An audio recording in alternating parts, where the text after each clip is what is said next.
Good morning. My name is Chris Caius. I'm chairman of the Riverboat Committee, and I am calling this meeting on Friday, May 6th, 2022 at 10:03 a.m. to order.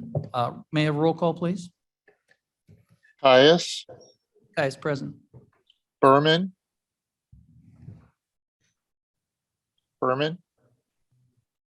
Ford, Present. I Leonard. think Berman is muted. Oh, okay, because I did see him. Leonard present. Strathman. Strathman here. Berman's here. All right. Okay, well, thank you very much. Thanks for attending online and in person. Can I have a motion and a second to approve the minutes from the Riverboat Committee, July 27, 2021? Ford moves. Leonard seconds. Ford moved, Leonard second.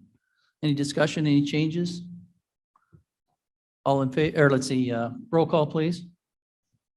Caius, Caius, yes. Berman, Berman, yes. Ford, Yes. Leonard, Leonard, yes. Strathman. Strathman, yes. That motion is approved. The minutes are adopted. Then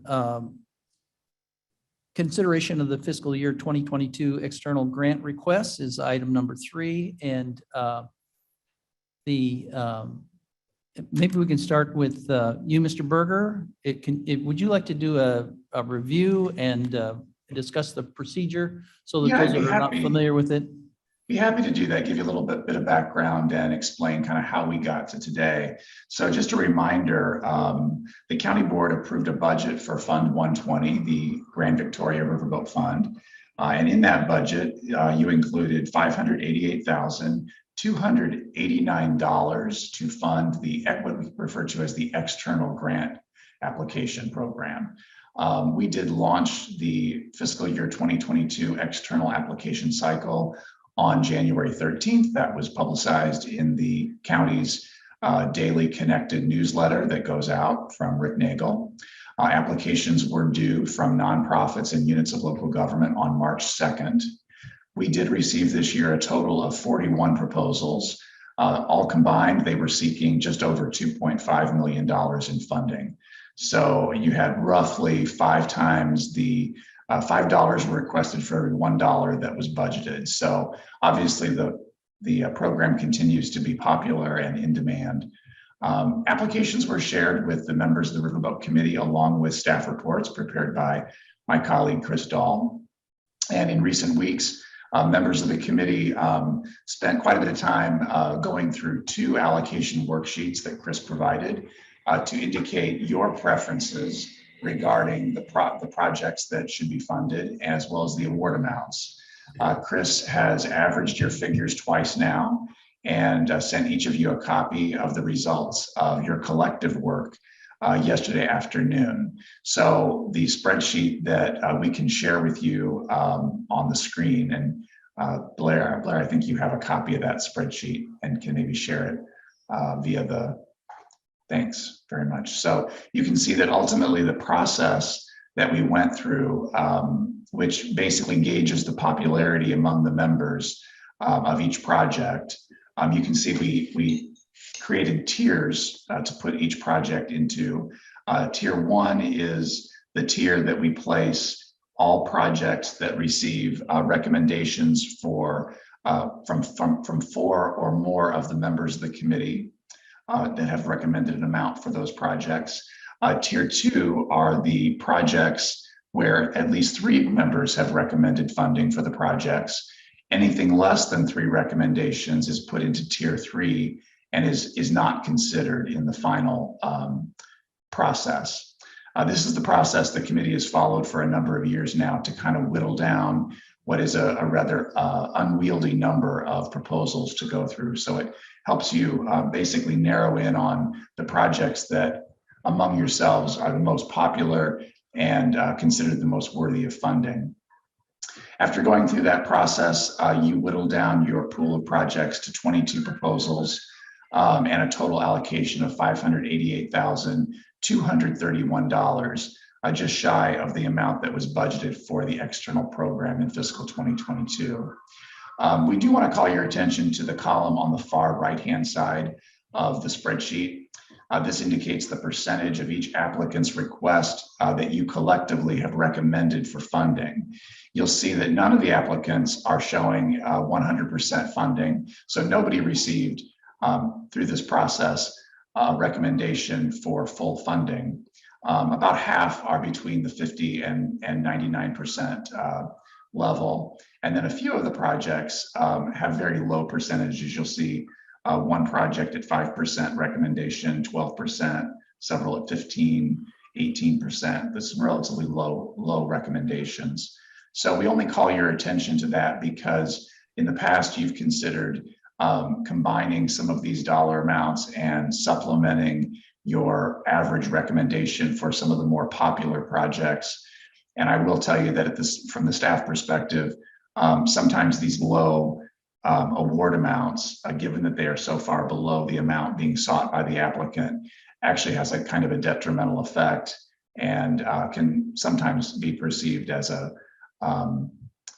very negative reaction to their proposal. So you might want to consider doing that. That's completely your discretion. I want to emphasize that having gone through this surveying process with you for the last couple of weeks, this really just gives you a good jumping off spot to consider what you collectively have evaluated, and you can certainly use this as the starting point for your deliberation today.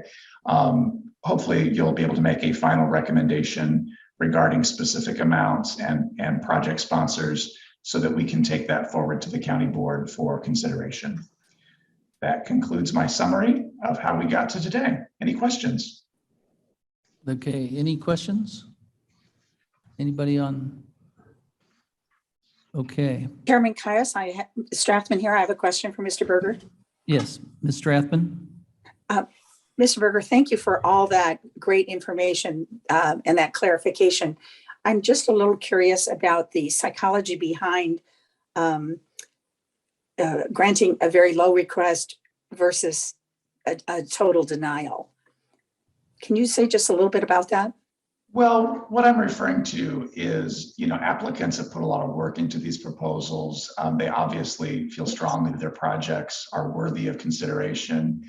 When a project sponsor seeks a certain amount of money from you, they're basically saying, this is what I need to make my project viable. And we would just caution you that a response from the county that says you've asked for $40,000, here's $3,000 instead, can come off as a kind of an unintended insult of their project. In fact, sometimes we find that project sponsors simply decline the award and don't move forward with their project. Okay. We do give them, I will tell you that we do give them the alternative where there's a partial award. We do offer the alternative that a project sponsor may look at their scope of their project, break it down, and perhaps implement a part of it instead of the entire thing. Okay, thank you. I appreciate that information. You're welcome. Okay.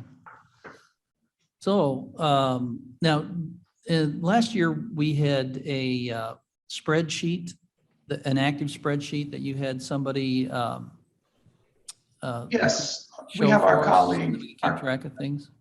Yes, we have a colleague on the phone, Tracy Glassford, and Tracy. she is prepared to share her screen with you, and she'll have basically the same information that you see on the screen right now, but it's an active Excel spreadsheet, and she'll be recording your following your commentary and your discussion and deliberations, and we'll do our best to the extent that you want to alter these numbers in yellow. We'll be happy to track those changes if you make them and as you make them. Okay.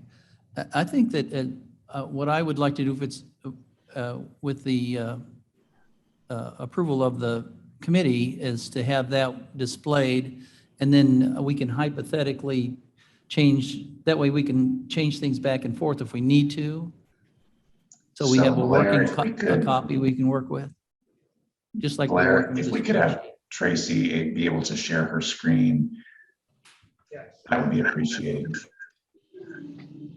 Yes, she should be able to. We'll just give her a minute to do that.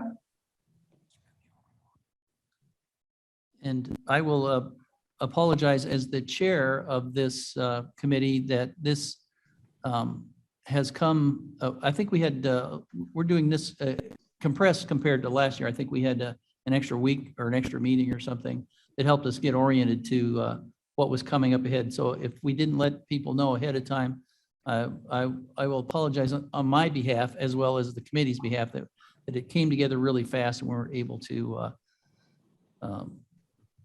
notify people that for preliminary draws or drafts of the composition of those that would receive the. So Tracy will be capturing any adjustment that you discuss in that first green column on your screen. So you can track the progress toward reaching a recommendation. Okay, and actually I would like to, as chair of the committee, something that we typically have in our agendas is a comment from the public. Is there anybody that would like to comment publicly? We have Aaron Thrower, the Yes. supervisor of the Dundee Township. Yes, thank you. Erin Thrower, Dundee Township Supervisor. 5 minutes Just on topic. Just a quick question and something for thought. The CARES Act money, ARPA money, that funding, I believe, was available to food pantries in the area. So just curious what the thought process was including them in that. As you know, townships were excluded in ARPA funding. So in our project was an ADA accessibility project. So again, just the thought process in that of funding through CARES, funding through ARPA, and now also Riverboat funds. Thank you. Chairman Caius, I can speak to that. Mr. Berger? So just a point of clarification, food pantries by their very nature are not necessarily a target of our Riverboat program. Food pantries are generally exist as nonprofit 501c3 agencies, and they are eligible for Riverboat funding because of their 501c3 status.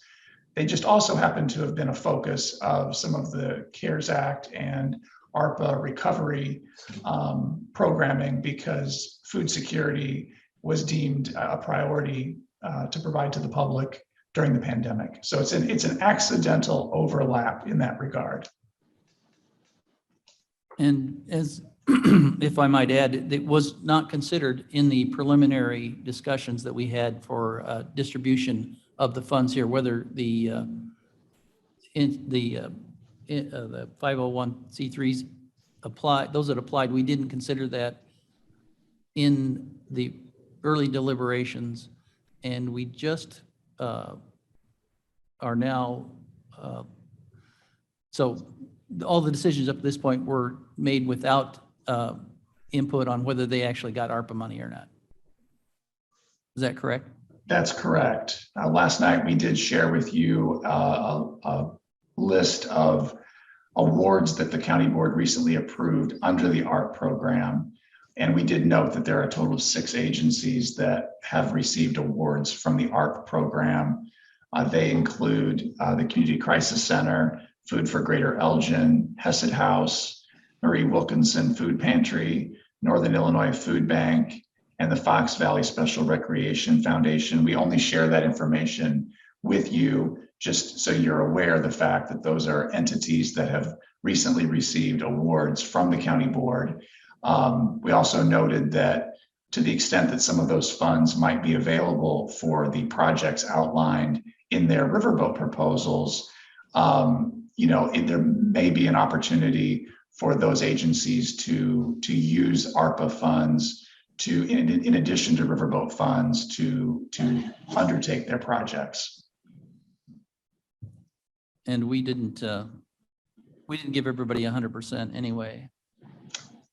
But right. Maybe I can poll the,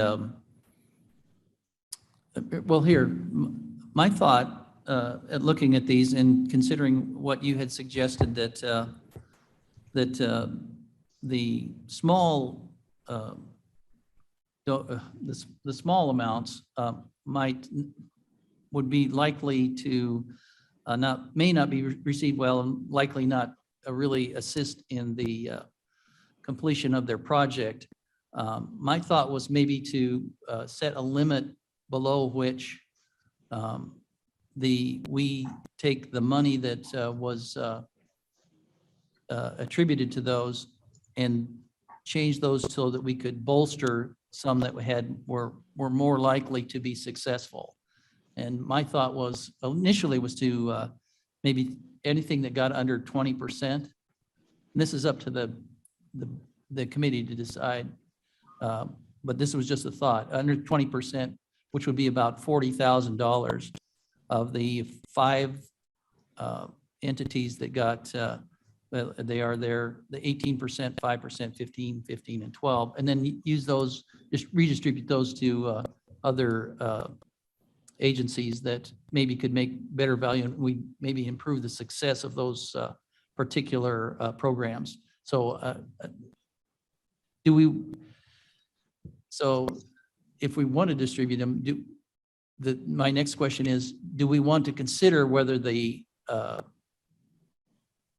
501c3s that received the ARPA money, should that have an effect on how we distribute that?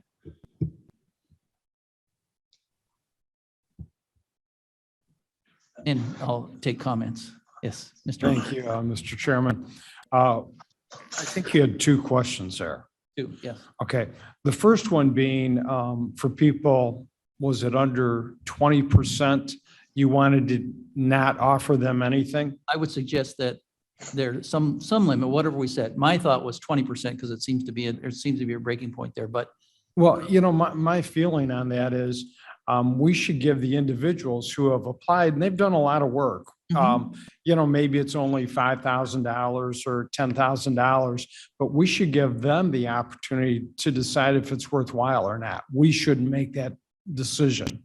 So with respect to what's been allocated here and the requests that the committee has come up with, I'm in agreement with what we have out there, and I would suggest respectfully that we give everyone who's been rewarded with some kind of recommendation the opportunity to either accept or decline or accept it within maybe a 2-week period. And then if we have money left over from those ones that feel that it's not viable for them, we could always re-enter that additional money into some of the other existing grants, or maybe to the 501c3s. so you're suggesting that we carry this committee, that we would not have a final decision then today necessarily, that if they, Well, I think we have a final decision, but we also have the caveat that if any of these people with low amounts don't feel the money is worthwhile or viable for them, and they let us know within a 2-week period, we could then apply any additional funds that they may have to some of the other existing awards or to different areas where people did not get any award at all. So I think it's something, Mr. Berger, I've got a question for you. With respect to people that got very low amounts and didn't feel it was viable, do you have any idea of the numbers or the percentage of people that declined the grant? I would say it's rare. What most applicants do is find so they propose, say a $50,000 project in their project proposal. Maybe they ask you for $20,000 and you give them $5,000. So typically what we see them do is find part of their project to undertake, and they reduce the scope of what they originally outlined, and they implement a smaller project that doesn't have the impact that they had intended initially. That's what applicants typically do. Sure, and I understand that. So would it be safe to say that generally speaking, over 95% of the awards that are given out to request applicants are accepted? I would speculate that that's accurate. Thank you. good questions. Good. But for example, just to pick the first project below a 20% funding figure is the Fox Valley Special Recreation Foundation. So that organization has proposed a program that costs just shy of $100,000. and they've asked you to cover half the cost of that program. There's a mix of supplies, staffing, transportation, equipment included in their $100,000 project. So they have a roughly $100,000 project. They need $50,000 from you to make that project viable. And this spreadsheet offers them $9,000. So basically that means 40% of their project is unfunded. And so for you to approve a $9,000 award, which you're certainly free to do, effectively becomes a challenge to that agency to find $40,000 to fully undertake the project that they outlined. For some folks, that's kind of giving them a problem.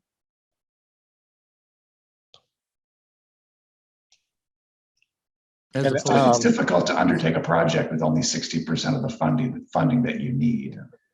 Can I interject for a second? This is Chris Dahl. Just to let you know, Bill, typically what we do is when we hear back from someone who might decline an award, it's after we've sent them an award letter. And that usually comes after you guys approve of a project and it goes through board approval. So I'm not typically going to them before there's an approval and saying, oh, do you want this award or not?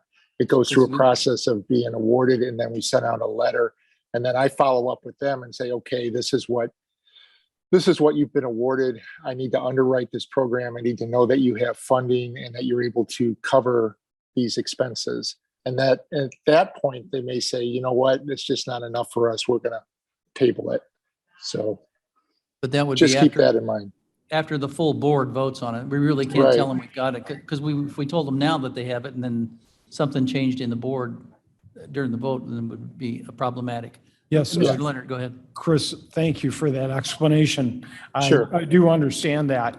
And I think the very few that would reject any kind of an award that we would give them, that would go back into the fund for use in future years.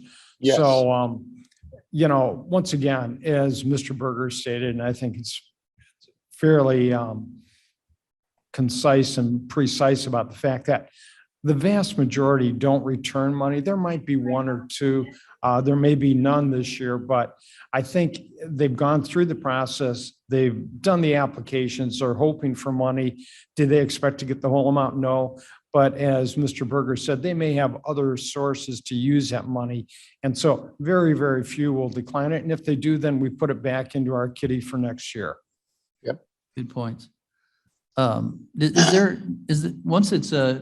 the full board votes on it and it goes as an award, is there a time limit that they have to have it spent by? Yeah, your guidelines require that capital projects be completed within 2 years of the award. Okay, so they would have 2 years to find something else to do with their 18%. And we don't dictate what they actually spend it on, we just award it to that. Right. Because they qualify. Is that correct? Well, no, they need to put the funding toward the project that they outlined in their proposal, because that's what you're approving. Right. Whether or not they're able to get their entire project completed or not is a totally different question. Oh, so maybe some portion of that project. Okay. Right. Just to pick Thank you. just to pick the lowest number on the screen, the $2,000 for Greater Family Health in Elgin, they have outlined a project that costs $81,000. It basically is fitting out offices for one of their health clinics, and they've asked you for $41,000. So this leaves a $39,000 gap in their budget based on the figures they've given us. Whether or not they can raise money elsewhere is basically the question that we put to them. And that's some of the leveraging of resources is in the explanation, the columns on the left of our typical. Right. So we would have an idea whether they could actually finish that. But to Mr. Leonard's point, that's up to them to decide, not us. That would be his opinion. Is there anybody else on the board that would like to, or on the committee that would like to comment? Mr. Chairman Ford, Yes, Mr. Ford? Yeah, I think we should give them a chance to see whether or not they can use the funds or not. And I do understand that they need to, those funds can only be used for what they are applied for. But I do understand that giving them that opportunity. But if the committee decides, the majority committee decides to transfer those funds to another project, I don't have no big problem with that. Okay. I think we just need to decide on which way we want to. I do understand Mr. Burge's thoughts on that. Chairman Kayas, question by Strathman. Strathman? Yes, I'm wondering if this, if we consider what Mr. Leonard said about offering them a 2-week period to either accept or refuse the award, if that changes the precedent of what we have done in the past with this committee. Has that ever been done before? No, I don't believe so. And I think the discussion thus far really, because it has to be done after the board completely votes on it, we wouldn't go back and revisit that. Once we decide today, or if we postpone it, the final decision to another meeting, once we finally decide and send it from our committee to exec, I believe it goes directly to exec, then it's pretty much fixed. It can be changed there, but I don't think that it doesn't allow really for discussion to have people or have organizations say they don't want it. To me, that makes sense, not that as an extra step. And I'm thinking people would not refuse money of any sort, but Yeah. if we haven't done it before, I don't think we should consider it today. Okay, sure. And then, Mr. Yes. Leonard, you had a comment? Thank you, Mr. Just to Chairman. follow up on that. Yes, Ms. Strathman, you know, I want to concur with your feeling. I also want to mention to you that in the past, over the last 8 years that I've been on the committee, we've never once had the county board, when they vote, change any of the recommendations from this committee. So I think what we recommend and the time that we put into it, the 5 of us, to try to come up with a fair and equitable distribution, the board respects that. So I don't see any way that the board as a whole would vote to change anything, at least in the last 8 years that I know, 7 years, this would be the 8th year. They've never made a change, so. Thank you, Mr. Leonard. And then Mr. Berman, do you have a comment? No, Your I think position? what we're saying is fine. I'm willing to give whatever we've decided on, and if that doesn't meet their approval, then they can deny it. Okay, thank you. I think that's about it on the committee then, everyone. Mr. Kayas, this is Strathman. I have another question. Ms. Strathman, yes. Your suggestion that we might want to look at the awards that were less than 20%. Are we done with that discussion? I think so. I think that's why I'm allowing everyone on the committee to have their the say. And I think Mr. Leonard put it very well that and very concisely. So Okay. that would be that as a member of the committee, that's what I think I would follow along with that proposal. I just was a suggestion just because of it does open us to a lot of discussion on how we would swap money around. And we did the last year, we did move a little bit of money around, but it really was not, it was nominal. So, and if everybody's in accord with that, did you have a comment on that? Yeah, I have a couple comments. Ms. Thank you. Winnicki? Thank you, Mr. Chairman. In the past, there was one time we did change an amount on the board floor. I think it was the first time I had ever seen it, and that was Teresa Barrero had requested money for a non-for-profit in Aurora, and I know we moved some money around. That was the first and only time I've ever seen that. I stand corrected then. I didn't remember that, and that could very well be the case, but Over I the, don't mean to correct you, but I just want to, over the last 12 years, that's not, or yeah. longer yeah. than that, yeah. And then my second comment is I totally agree with Dundee Township. The ARPA funds were specifically denied to townships, and therefore we could not benefit from any ARPA funds. And I think it would have been I think it would have been good for the committee to consider some of the grants that were asked for through the townships.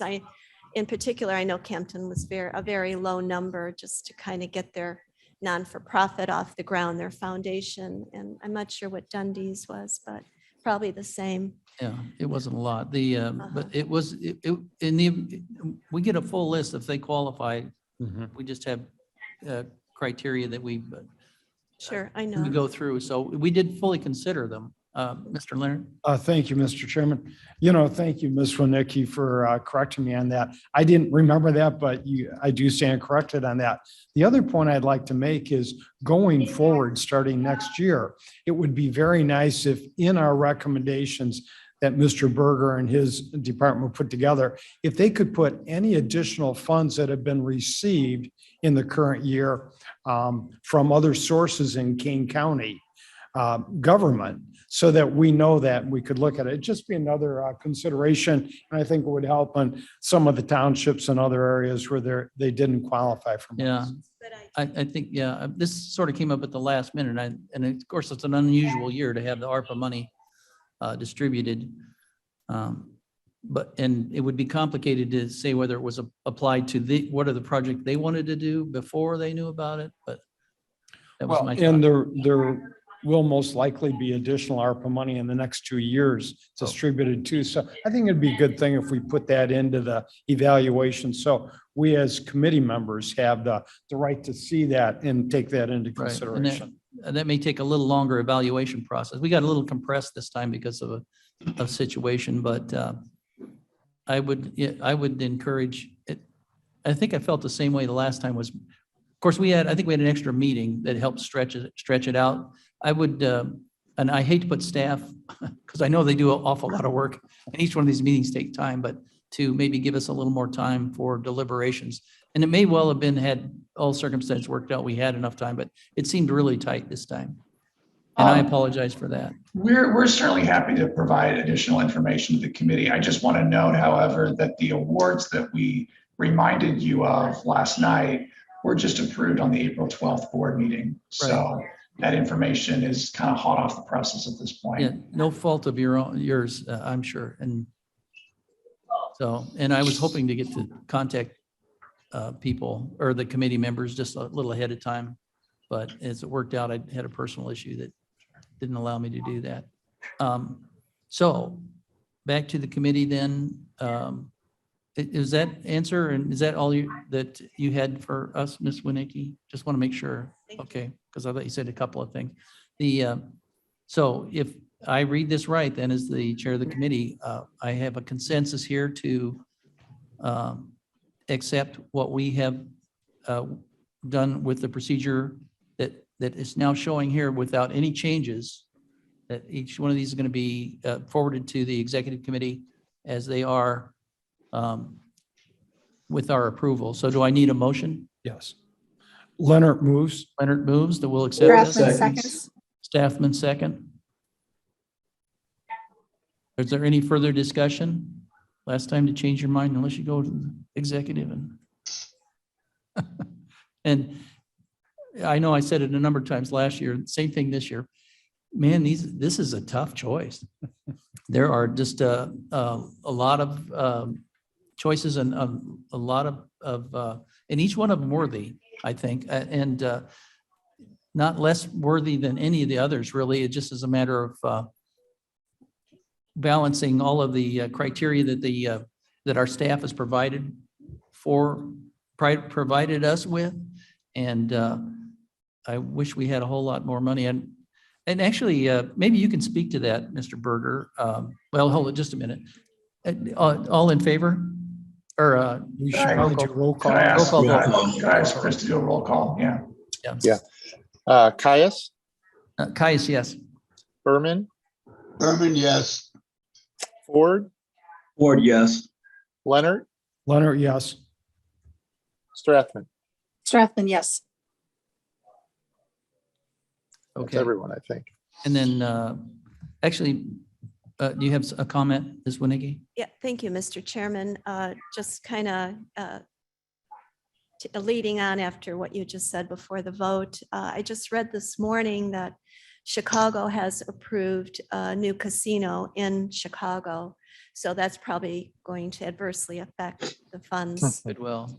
because they're already depleting, and I think that'll, yeah.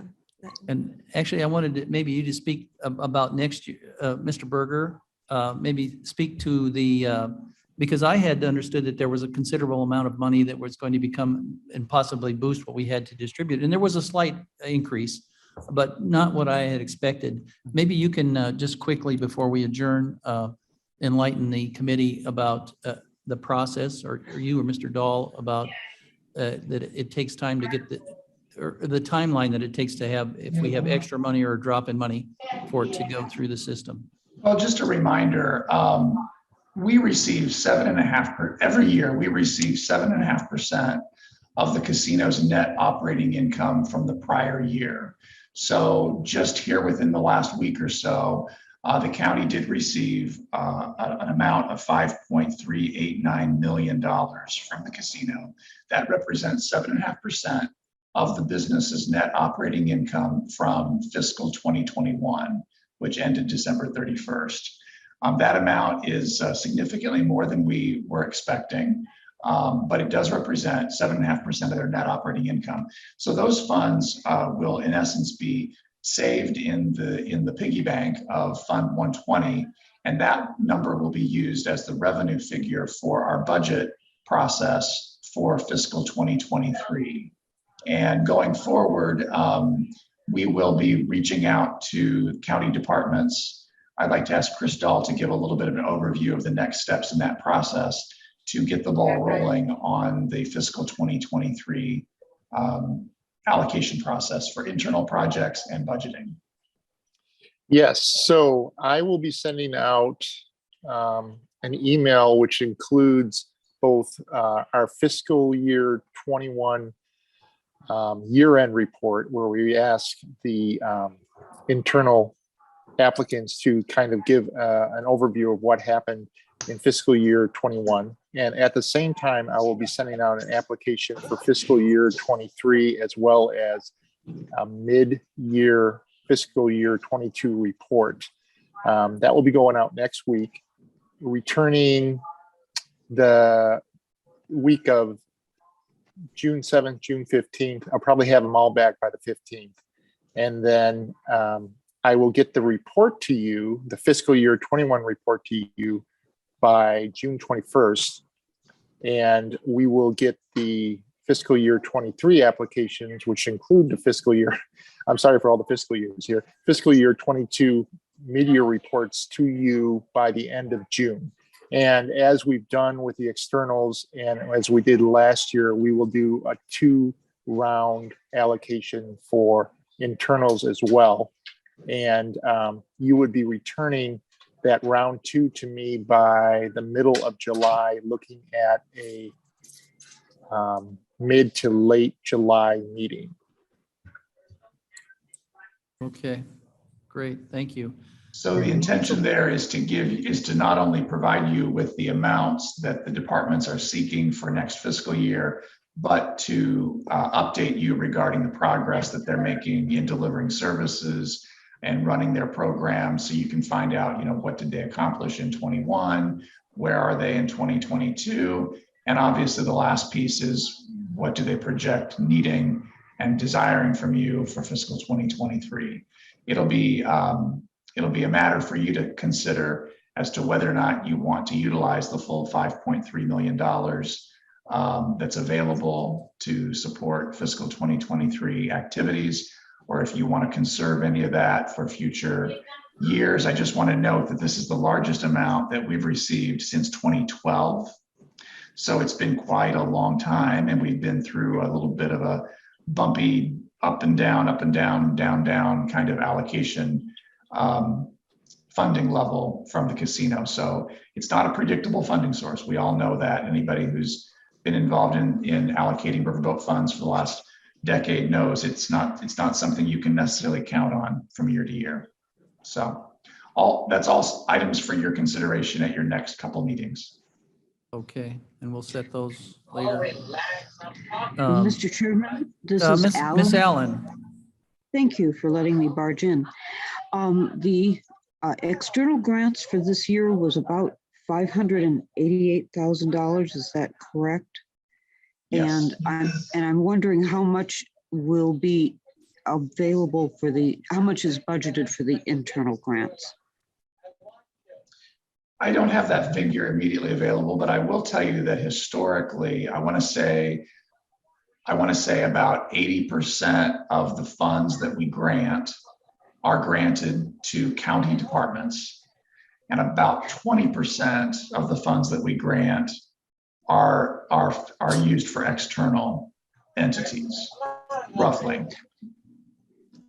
That's helpful. And that's something that the committee may want to discuss.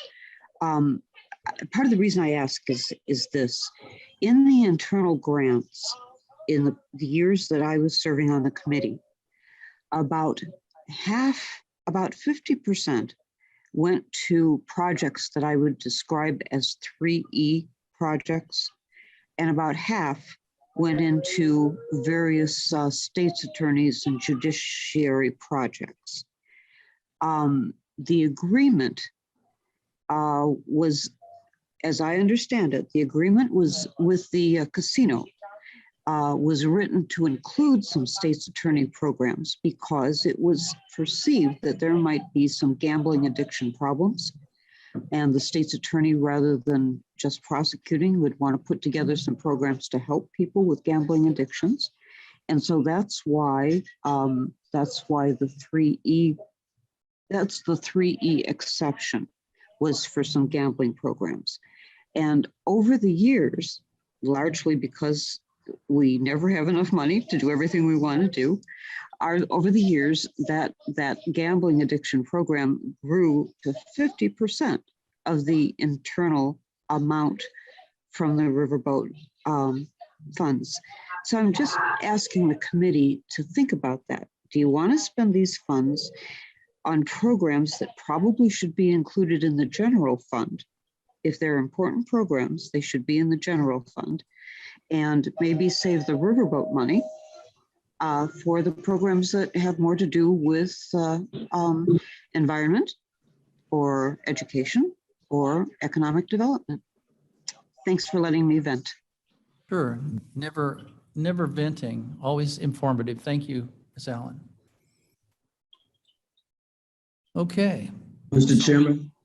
Yes, Ford? sir. Ford? I like something that Mr. Leonard said earlier about getting a chance. And I tell you, our staff does a great deal because this being able to sit down and have this criteria where these projects being evaluated on a range really helps to make a decision on where to place money. I'm just curious, the 80-20 sounds pretty strong to me.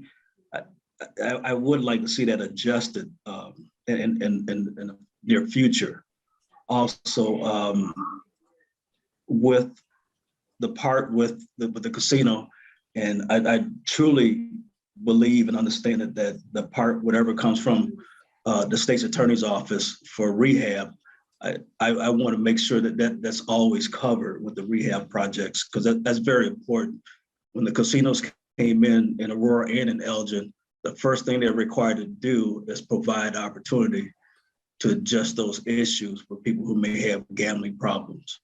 So that's a part of them being there that they're required to do pretty much. So the other part is that, if we can find a way to adjust that and really take a look at, in some situations, because there's different funds coming down next year from the federal level that is going into our county projects. How much is that being used for these projects? And I understand that the ARP money is mostly for, this year is, I believe most of it is for the fact that this is the recovery funds, mostly for our departments. But I like to see what other, for next year, how we're going to be using these funds and really get an overall view of of all the funding that's coming across. Okay, and I will defer to Mr. Berger. Do you have a comment about that? I would The just procedure. say that the good news for the speakers we've just heard is that this is one of the most discretionary programs that we're aware of. You have great latitude in terms of what you prioritize. There are general parameters that are established in our agreement with the Elgin Riverboat Casino. However, there's a great deal of discretion within those guidelines for you to implement the programming that you want. So it's within your purview and authority to make those adjustments. What we have done at the staff level simply, when we answer these questions for you, understand largely what we're doing is giving you figures that represent historical budgeting patterns. So the 80-20 is not in stone. It's just that we looked at previous years' budgeting and evaluated that that's generally what you do is an 80-20 split between internal and external, but that is not a requirement nor a guideline that you have to follow. So that'll be up to the committee in the next few meetings in July, as Chris outlined, Yeah, to and consider Mr. all Chairman, those factors. I guess that's going out to the committee, because we need to be more aware of in the early part how much we're giving away with the county projects, interior projects. Okay, I would also add one more thing. Deborah's comment regarding the focus of the program and the items that are supported, and specifically the state's attorney's initiatives. To put that a slightly different way, or look at it from a slightly different angle, what we've noticed is that a lot of those activities involve, in essence, providing operating support. It's money for salaries, money to operate the department. And,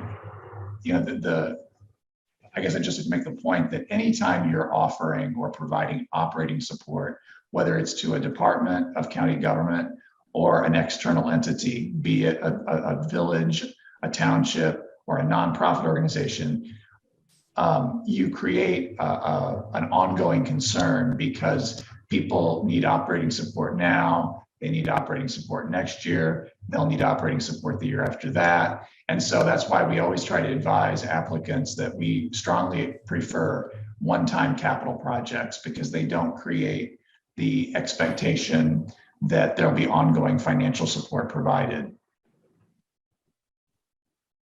okay. Thank you, Mr. Berger. So if we're to change the formula, as your first suggestion, Mr. Ford, was to modify it from a 2080 to something else, we want to have a discussion yeah. about that. I guess what I'm saying is that I understand that it's not something we plan, like we say it's going to be 80% this, 20% that. I think we get, when we start looking into the interior projects, we need to be more conscious next time on what's going to be left over for the external projects, is what I'm saying. And we would address that in the next couple meetings before because once we're done with this cycle, we won't have a chance to discuss. This was our first meeting this year.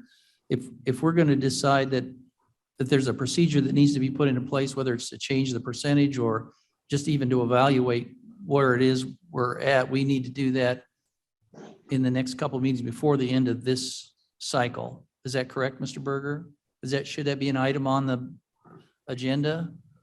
Well, that will be the matter before you at your future meetings, is to craft your 2023 budget, review the departmental project requests, and determine how many of those you want to support and to what extent. I think one of the difficulties that the committee has faced when they look at the internal projects is that, to the extent those projects involve operations, personnel, salary, fringe benefits, for you to cut off funding for a particular project that's sponsored by a county department does, by its very nature, create a bit of a crisis for that department. And so you, as a county board, then are faced immediately with whether or not you can continue to support those programs from your general fund. So when a department brings you a request that includes operating support for that department, they're really bringing you two questions. Question number one is, will you give me Riverboat money to support my department and this project? And question number two is, if you don't, will you give me general fund money to pay for these expenses? Either way, I plan to have these expenses.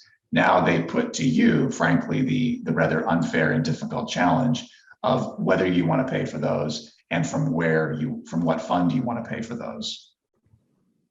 That's always been kind of the crisis that is put on the table. Always hard to do. Mr. Leonard. Thank you, Mr. Chairman. You know, I think if we decide over the next 6 months, if we would want to change the percentage allocation, that would be a recommendation that we would take to the board for their approval. I don't think we as a committee have the right to make that change without getting board approval. And I would suggest that. And actually, that's a good point. It probably should rest in the, after the election and the appointment of next year's committee, because it may or may not be the same. I may not be the Well, chair. Chairman Caius, just to be clear, the 80-20 percentage is not a rule. That's not a rule. There's no county resolution that says it must be 80-20. Really, that outcome is completely a function of what you decide to fund. Right. If you don't want to fund internal projects equal to 80% of your grant making, then simply don't approve them. Yeah. Well, we do Mr. Chairman. in this case, we're working from the same pot right now for the externals. So we have decided essentially by setting the limit here that we would, for what's left over is 80%. Is that correct for the internal? Well, it's kind of the flip. So what you did today was you dipped into a pot of money that you budgeted, $588,000, that was set aside in your budget to fund external grants. And today you reviewed those grant requests and decided what you want to recommend for funding. When we meet the next time, it's the exact opposite approach. You're going to you have no budget for 2023. There's been no budget established. And you're going to sit down and look at internal requests. And it's up to you to decide how many and in what amount do you want to award funds to those projects for next year. We would be deciding that in the next couple of meetings when we do the internals. What's left over then is next year's budget for externals. So when you select your internal projects and you determine what you want to recommend for next year's funding for those projects, you will also approve an amount to put in the external program for 2023. Okay, I think that was what I was getting at the very beginning. It's sort of a flip-flop. We're doing this year for what we would know. We determine internal this year, but that also determines the amount we have, the amount we have next year. Mr. Chairman. Or externals. Yes, I'm sorry, Mr. Ford, go ahead. Yeah, no problem. But I guess what I'm saying is that, let me rephrase, it's not about the 80-20 so much as that when we start doing the internal requests, that we need to be aware of what we're leaving out there for our external projects. That's really that's really 100% on the board. Exactly. Good point. So just as a board, we need to be aware of what we're leaving off.